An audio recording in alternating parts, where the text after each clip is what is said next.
the lives of Kenyans is sacrosanct.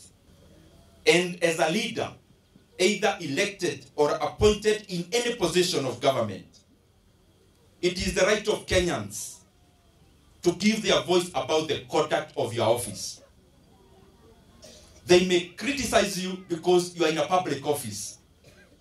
It is despicable ya kwamba Mkenya anatoa malalamishi ati kurudisha mkono serikali inaondoa maisha ya huyo Mkenya. It is diabolical. It is very wrong.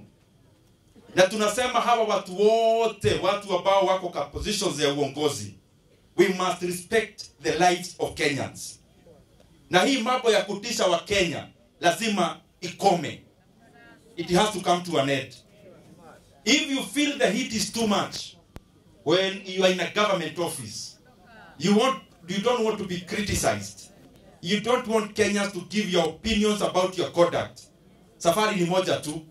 Sio Mkenya atanyamaza, ni wewe utaondoka kwa hiyo kiti. And not let no one think. Wacha mtu yeyote azifikirie ati vile walikuja wanatisha watu kwa viti, wanaweza tisha sisi. No one, mtu asitijaganye hata siku moja. Tumeona mengi. Tutaongea mambo ya nchi na lazima tutetee wa Kenya, na hiyo sio tafadhali.